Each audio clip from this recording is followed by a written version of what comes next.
या देवी सर्वभूतेषु मां सिद्धिदात्री रूपेण संस्थिता नमस्तस्यै नमस्तस्यै नमस्तस्यै नमो नमः। जय माता दी। बोलो जयकारा शेरा वाली का। नमस्कार दोस्तों, आपका हमारे YouTube चैनल कृपा मेरे सरकार में स्वागत है। चैत्र नवरात्रि के 9वें दिन को महानवमी कहा जाता है। महानवमी के दिन माँ दुर्गा के 9वें स्वरूप माँ सिद्धिदात्री की पूजा की जाती है। माँ सिद्धिदात्री सभी प्रकार की सिद्धियों को प्रदान करती हैं। आज के दिन माँ सिद्धिदात्री की पूजा के बाद हवन करते हैं और फिर कन्या पूजा की जाती है। भगवान शिव स्वयं ही माँ सिद्धिदात्री की उपासना करते हैं, क्योंकि इनकी कृपा से शिव जी को 8 सिद्धियां मिली। माँ सिद्धिदात्री को सिद्धि और मोक्ष की देवी माना जाता है। मान्यता है कि माँ दुर्गा के इस स्वरूप की पूजा करने से भक्त को यश, बल और धन की प्राप्ति होती है। आइए सुनते हैं माता सिद्धिदात्री की कथा को। माँ दुर्गा जी की 9वीं शक्ति का नाम सिद्धिदात्री है। ये सभी प्रकार की सिद्धियों को देने वाली है। नवरात्रि पूजन के 9वें दिन इनकी उपासना की जाती है। इस दिन शास्त्रीय विधि विधान और पूर्ण निष्ठा के साथ साधना करने वाले साधक को सभी प्रकार की सिद्धियां प्राप्त हो जाती हैं। सृष्टि में कुछ भी उनके लिए अगम्य नहीं रह जाता। ब्रह्मांड पर पूर्ण विजय प्राप्त करने की सामर्थ्य उनमें आ जाती है।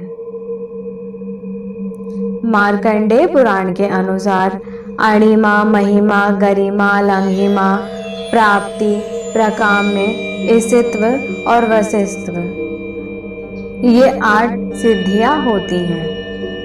ब्रह्मा वैवर्त पुराण के अनुसार श्री कृष्ण जन्म खंड में यह संख्या 18 बताई गई है।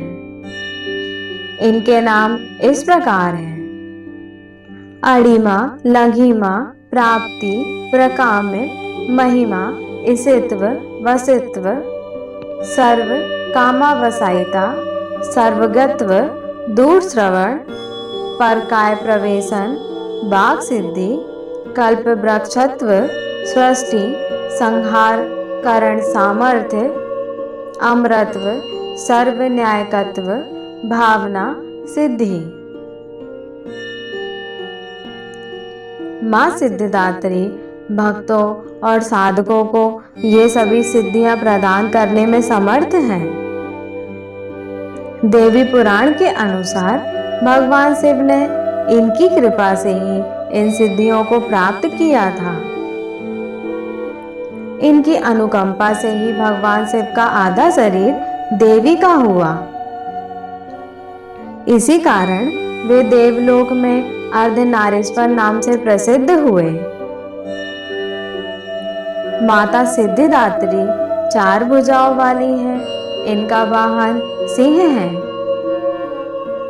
ये कमल पुष्प पर भी आसीन होती है। इनकी दाहिनी तरफ के नीचे वाले हाथ में कमल पुष्प है। प्रत्येक मनुष्य का यह कर्तव्य है कि वह माँ सिद्धिदात्री की कृपा प्राप्त करने के लिए निरंतर प्रयत्न करे, उनकी आराधना की ओर अग्रसर हो। इनकी कृपा से अनंत दुख रूप संसार से निर्लिप्त रहकर सारे सुखों को भोग करता हुआ वह मोक्ष को प्राप्त कर सकता है। नव दुर्गाओं में माँ सिद्धिदात्री अंतिम है। अन्य 8 दुर्गाओं की पूजा उपासना शास्त्रीय विधि विधान के अनुसार करते हुए भक्त दुर्गा पूजा के 9वें दिन इनकी उपासना में प्रवृत्त होते हैं। इन सिद्धिदात्री माँ की उपासना पूर्ण कर लेने के बाद भक्तों और साधकों की लौकिक परलौकिक सभी प्रकार की कामनाओं की पूर्ति हो जाती है। सिद्धदात्री माँ के कृपा पात्र भक्त के भीतर कोई ऐसी कामना शेष ही नहीं बचती जिसे वह पूर्ण करना चाहे। वह सभी सांसारिक इच्छाओं, आवश्यकताओं और इस प्रभाव से ऊपर उठकर मानसिक रूप से माँ भगवती के दिव्य लोकों में विचरण करता हुआ, उनके कृपा रस पीयूष का निरंतर पान करता हुआ विषय भोग शून्य हो जाता है। माँ भगवती का परम सानिध्य ही उसका सर्वस्व हो जाता है। इस परम पद को पाने के बाद उसे अन्य किसी भी वस्तु की आवश्यकता नहीं रह जाती। माँ के चरणों का यह सानिध्य प्राप्त करने के लिए हमें निरंतर नियमनिष्ठ रहकर उनकी उपासना करनी चाहिए। माँ भगवती का स्मरण, ध्यान, पूजन हमें इस संसार की आसारता का बोध कराते हुए वास्तविक परम शांतिदायक अमृत पद की ओर ले जाने वाला है। इनकी आराधना से जातक को अणिमा, लंधिमा, प्राप्ति, प्रकाम्य, महिमा, ईशित्व, सर्व कामावसायिता, दूर श्रवण, पराकामा प्रवेश, वाक सिद्धि, अमृतत्व, भावना सिद्धि आदि समस्त सिद्धियां नवनिधियों की प्राप्ति होती है। आज के इस युग में इतना कठिन तप तो कोई नहीं कर सकता, लेकिन अपनी शक्ति अनुसार जब तब पूजा अर्चना कर कुछ तो माँ की कृपा का पात्र बनता ही है। जय माता दी। बोलो जयकारा शेरा वाली का। बोलो साचे दरबार की जय। माता रानी हम सब पर अपनी कृपा बनाए रखें। इस प्रकार की कामना करते हुए आज की कथा यही संपूर्ण होती है।